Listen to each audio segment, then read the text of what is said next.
there is a kind of person you have probably met. Maybe you have worked with them. Maybe you have argued with them. Maybe, if you are honest, you have wished you could be more like them. They do not raise their voice. They do not rush to defend themselves. When someone insults them, they pause. When someone provokes them, they breathe. When chaos erupts around them, they remain still, not frozen, not defeated, but deliberately, almost unnervingly calm, and somehow, without doing anything dramatic, without outwinning any visible battle, they are the most powerful person in the room. You probably assumed they were just wired differently. Cold, maybe, emotionally unavailable. That their silence was a personality quirk, not a strategy. But what if you were wrong? What if that stillness was not the absence of strength, but the fullest expression of it?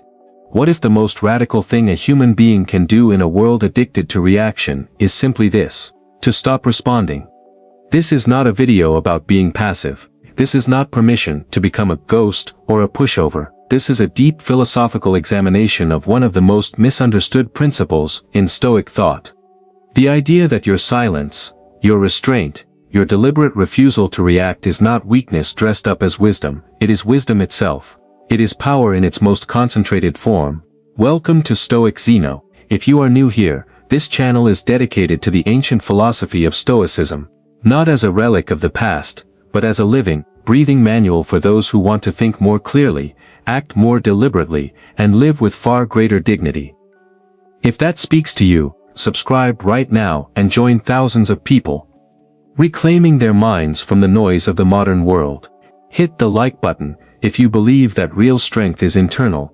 Drop a comment below telling me about a moment when staying silent was the hardest and best thing you ever did, and share this video with someone who needs to hear it today. Now, let us begin. Point 1. The Stoic understanding of response and reaction. The Stoics drew a distinction that most people in the ancient world, and almost everyone in the modern world, completely miss. They separated what happens to you from what you choose to do about it.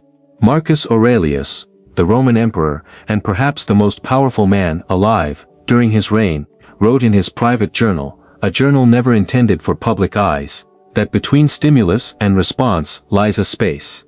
In that space lives your freedom. In that freedom lives your character. And in that character lives your destiny. This was not poetic language for the sake of beauty. Marcus was writing during wars, plagues, political betrayals, and personal losses that would have broken lesser men. He was writing these words as reminders to himself, not as a man who had mastered his reactions, but as a man who was fighting every single day to master them.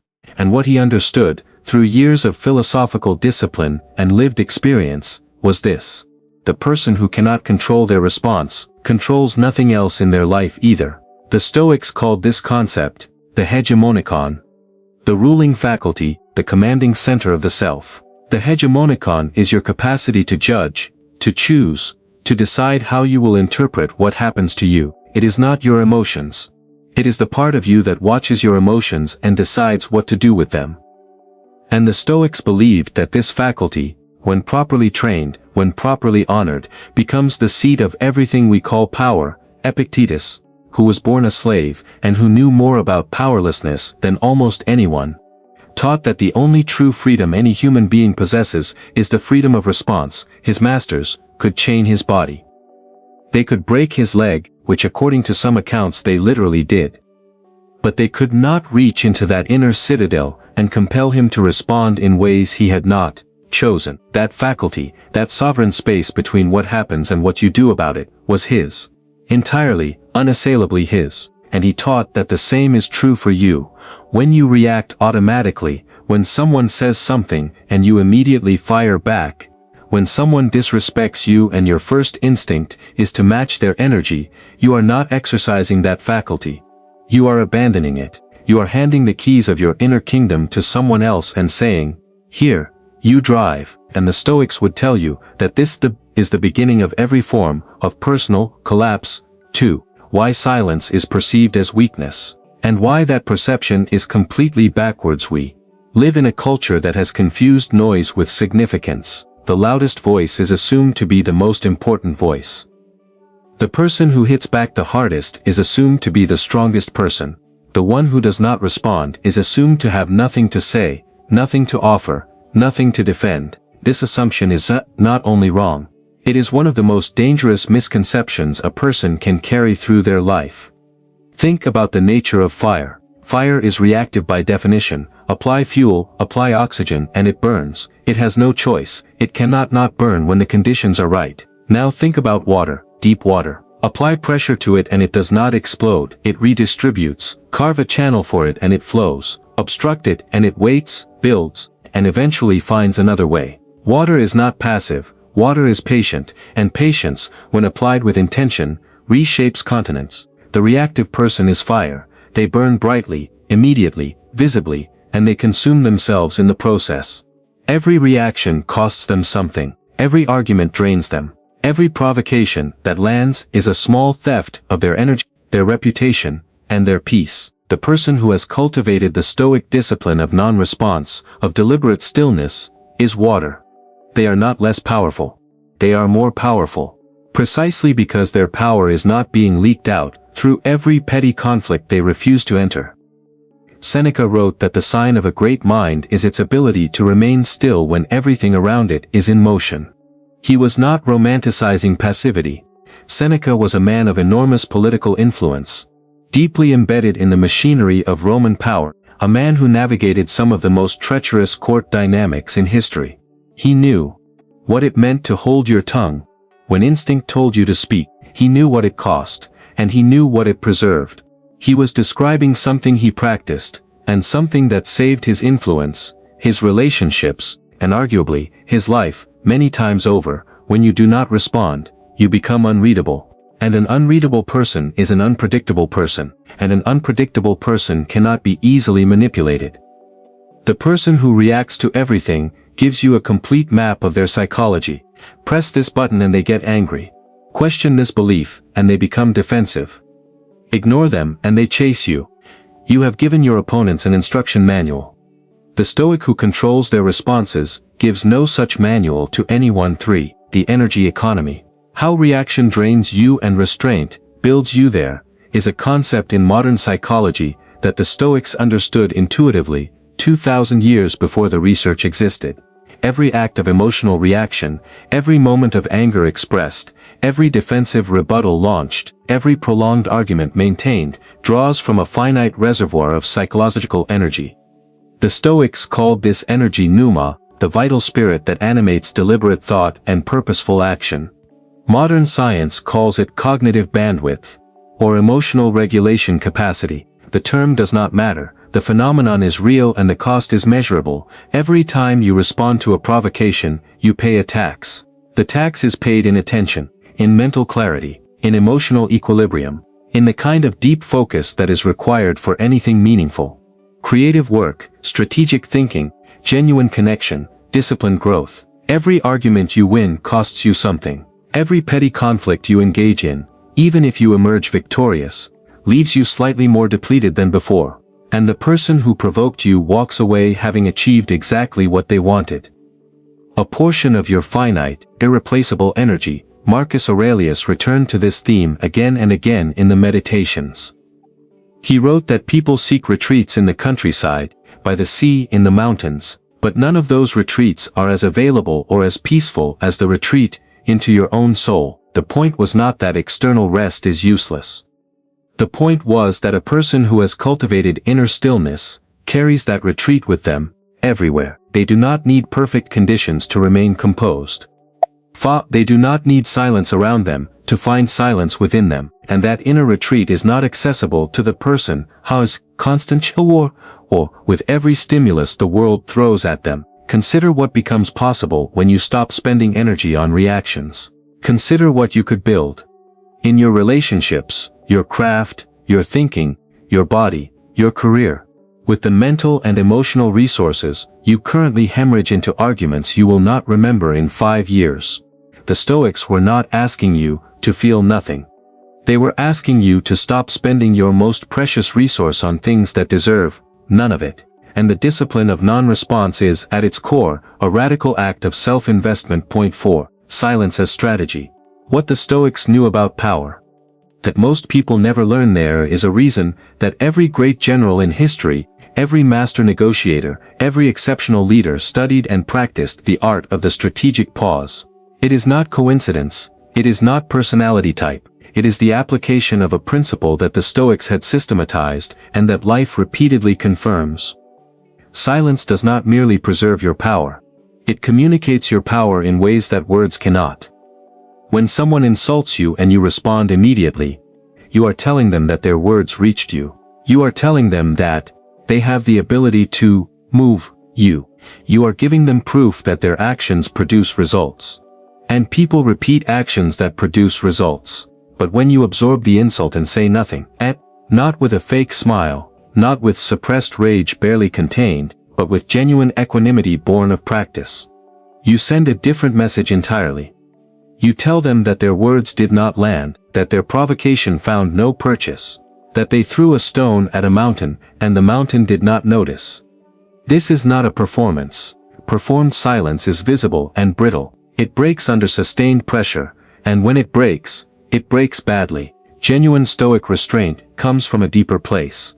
It comes from having done the internal philosophical work of understanding what actually matters, what is actually worthy of your response, and what is simply noise generated by other people's unresolved pain and unexamined fear. When you have clarity on those distinctions, you do not need to perform stillness, you simply are still, and that stillness radiates something that no amount of aggression or rhetoric can replicate. Epictetus taught his students to ask one question before every response. Is this matter within my control or outside of it? If the thing is outside your control, another person's opinion of you, their emotional state, their behavior, then your response changes nothing about the fundamental reality. It only changes your internal experience of it, and almost always for the worse. If the thing is within your control, your choices or actions, your judgments, then his response may be warranted, but only after deliberation, never in the heat of reaction. This single question, applied consistently, would eliminate the vast majority of conflicts that drain the average human life. Think about the last argument you had. Think about what provoked it. Now ask honestly, was it something truly within your control that required your response, or was it a question of pride, of ego, of the burning need to be right that Seneca identified as one of the greatest thieves of human peace? Most conflicts are not about truth. They are about ego, and the Stoic who has learned to hold their ego loosely has very little reason to fight most of the battles that destroy other people's equanimity. Point 5. The discipline of the non-response. How to actually build this practice. Understanding Stoic philosophy is not the same as living it. Marcus Aurelius understood this better than almost anyone. He was surrounded by Stoic teachers from a young age. He had access to the full philosophical tradition, and he still had to remind himself, every single day, of principles he had understood intellectually for decades. This is because the intellectual understanding of a truth, and the embodied, practiced, automatic application of that truth are two entirely different things, and the gap between them is closed only by repetition, by discipline, by deliberate practice. The first practice the Stoics recommended is what they called prososche, attention, or self-observation. Before you can begin to govern your responses, you must first become aware of them, with a clarity and an honesty that most people never develop. This means watching yourself react, not judging yourself for it, not feeling shame about it, but observing it the way a scientist observes a phenomenon. Notice the moment the provocation arrives. Notice the physical sensation in your body. The tightening of the chest, the quickening of the breath, the heat in the face. Notice the thought that arises, the defensive rebuttal that immediately forms, the counter-argument, the insult that presents itself fully formed, ready to be launched. And then, before it is launched, simply pause. The pause is everything. The pause is where freedom lives. The pause is what transforms a reactive animal into a deliberate human being. The Stoics did not believe that the pause would always be comfortable. They did not believe you would always enjoy it. They believed it would, over time and with practice, become natural. Not effortless, but natural. And they believed that each time you chose the pause over the reaction, you were strengthening the hegemonicon, the ruling faculty, in the same way that each repetition of a physical exercise strengthens the muscle it targets. The second practice is what Epictetus described as the preparation for provocation. Before you walk into situations you know are likely to be difficult. A challenging conversation, a contentious meeting, an encounter with someone who reliably gets under your skin, prepare yourself mentally, tell yourself clearly, there will be provocation here. Someone may be rude, someone may be wrong, someone may say something that touches a nerve I have not fully resolved. And I will not react. I will observe. I will pause. I will choose my response, or I will choose silence. And either of those choices will be mine, not compelled by circumstance, not stolen by someone else's dysfunction. The third practice is the one Marcus returned to constantly in the Meditations. The practice of perspective. When you feel the urge to respond, when the reaction is rising and the pause is difficult, ask yourself, how significant is this in the scope of a year, of a decade, of a life? The Stoics used a technique called the view from above, mentally elevating your perspective until the conflict that seems enormous at eye level reveals itself to be, from sufficient altitude, almost invisible. The argument over something trivial, the insult from someone whose opinion is worth nothing to your actual flourishing, the provocation from someone in pain who has simply chosen you as the nearest target. From sufficient altitude, these things shrink. And when they shrink, the urgency of the response shrinks with them. 6. The relationships that transform. When you stop reacting, one of the most profound and least discussed consequences of developing Stoic restraint is what it does to the quality of your relationships. We are so conditioned to believe that expressing every feeling is the path to authentic connection that we rarely examine what authentic connection actually requires. And what it is destroyed by. The person who responds to everything is exhausting to be close to. Their emotional volatility means that every interaction carries risk. You never know quite what might set them off. You begin to walk carefully around their sensitivities, to edit yourself, to withhold things you would otherwise share. The relationship becomes smaller because both parties have unconsciously agreed to avoid territory that might trigger the reaction. What looks like passion, the big feelings, the intense responses, is often simply a person who has never learned to hold themselves. The person who has developed genuine Stoic equanimity becomes, paradoxically, a safer place for other people. Not because they are emotionally flat or disengaged. Genuine Stoicism is not an emotional absence, it is emotional mastery, but because they have proven, through consistent behavior, that they can absorb difficulty without exploding. People tell them more, people trust them more, people bring them their real problems rather than the sanitized versions. And the relationships that form around that kind of solidity are deeper, more honest, and more durable than almost anything that forms around shared reactivity. Marcus Aurelius wrote that, when you are upset by someone's behavior, you should remember that they, like you, are doing the best they can with the understanding they currently have. This is not naive, it is not an excuse for poor behavior, it is a recognition that most human dysfunction comes not from malice but from unexamined fear and unresolved pain, and that responding to that dysfunction with more reactivity only feeds the cycle. The Stoic who can hold this awareness in the middle of a provocation does not respond to the insult. They respond, if at all, to the person behind the insult. And that is a fundamentally different act, more powerful, more generous, and more effective. 7. The long game. Why the most powerful people you know are not the loudest. History tends to remember the ones who endured, not always the ones who burned brightest in the moment. Not always the ones whose reactions filled the most rooms, but the ones who lasted, who remained coherent, purposeful, and self-possessed, through conditions that dismantled everyone around them. And almost without exception, these were people who had learned the discipline of the non-response. Marcus Aurelius ruled the Roman Empire for nearly 2 decades during one of its most turbulent periods. Wars on multiple fronts, a devastating plague that killed millions, political conspiracies, and personal tragedies that included watching several of his children die.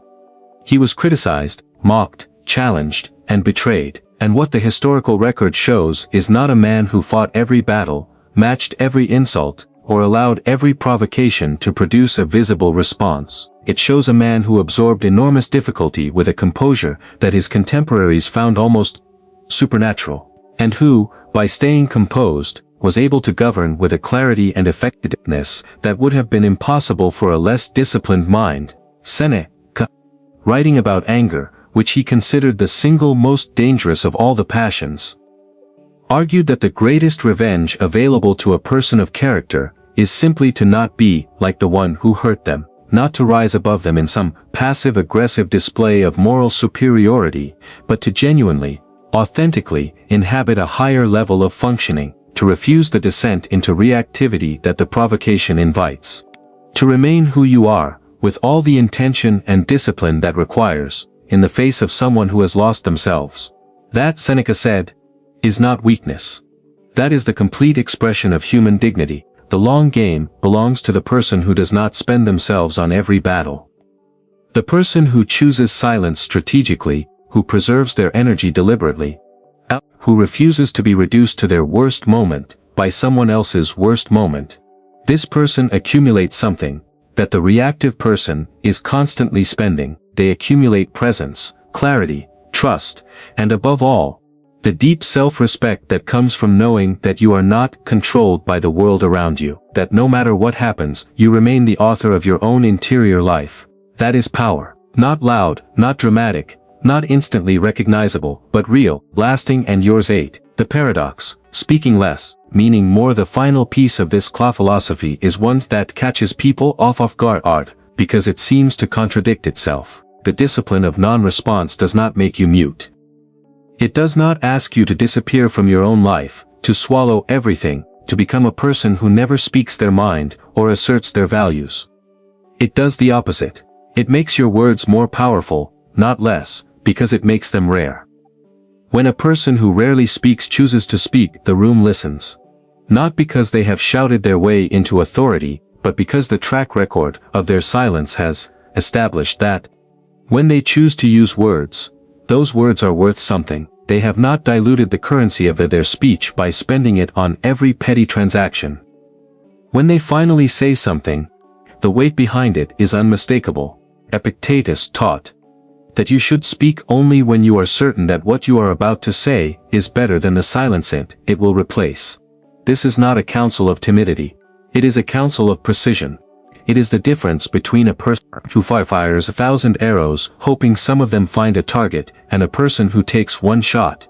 After deliberation, after preparation, after genuine clarity, and does not miss. The reactive person uses 10 words when one would do. Because they are not communicating, they are discharging. The Stoic uses words as instruments of intention, not as outlets for emotion, and that difference determines everything about how they are perceived, how they are trusted, and how much influence they actually carry in the world. The Stoic who has built this practice does not become less present. They become more present, because they are actually here, actually thinking, actually choosing, rather than being carried along by the current of whatever stimulus most recently arrived. They are the still point at the center of a turning world.